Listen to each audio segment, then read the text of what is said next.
moment in every life when running stops working, when you are cornered not by villains, but by your own fear, your own past, your own truth. Hi, my name is Pallavi Ghoshal and I have written 3 books so far. 2 of them are psychological thrillers, really dark ones, and I do write emotional fiction also, where characters walk the line between fear and survival. Today's theme is one that my readers feel intensely in my books, and they have lived it too. That is being cornered by life, by people, by choices, by fate, and by truth which you cannot outrun. Being cornered isn't always dramatic. Sometimes it's very quiet. Sometimes it's a slow tightening around your life. It can be a job you cannot leave, a relationship you are afraid to walk away from, a ritual or a tradition which has been forced upon you, a situation where everyone is allowed to say and speak except you, and a trauma that keeps circling back and forth. Or sometimes it's just the moment when you realize that you are run out of places to hide from yourself. This is the adrenaline moment that makes the thrillers really addictive and real life quite unforgettable. And that is because cornering somewhere exposes 3 primal fears. That is loss of control. When you cannot change the outcome, your mind is tend to panic. Forced choice. Not choosing is no longer an option for you. And the truth revealing itself. The truth is often the scariest antagonist. You heard that right. This is the moment the reader flips the pages like their life depends on it. Because at some point we all have felt that pressure in our own lives, isn't it?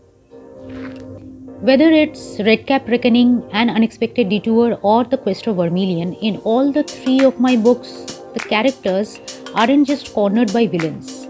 They have been cornered by their own expectations and expectations of others too.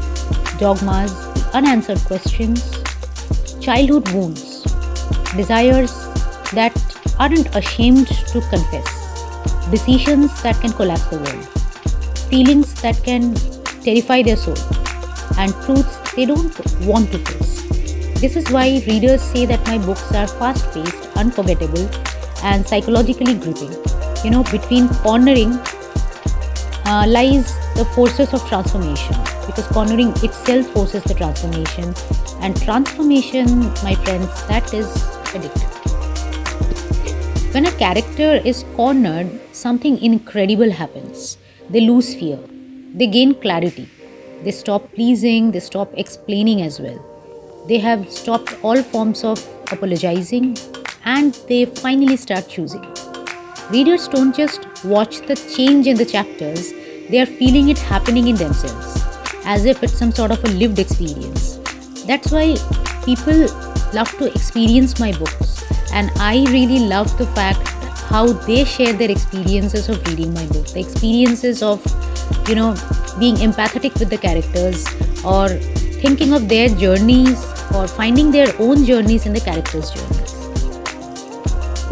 If you love characters who break before they rise, the stories that feel like emotional earthquakes, plots that squeeze you until you need to know what happens next, moments where the mind corners itself, darkness that reveals the truth, fiction that mirrors your real feelings, then you are at the right place. And if this trope, if this feeling of being cornered made your heart beat a little faster today, then you will find yourself inside my stories, not as a reader, but as someone who knows exactly what it feels like to be pushed into a moment that changes everything. My books aren't just stories, they are emotional mirrors. That's what I have intended to do with my books. When you are ready, step inside them. Being cornered can be terrifying, but it's also the birthplace of transformation.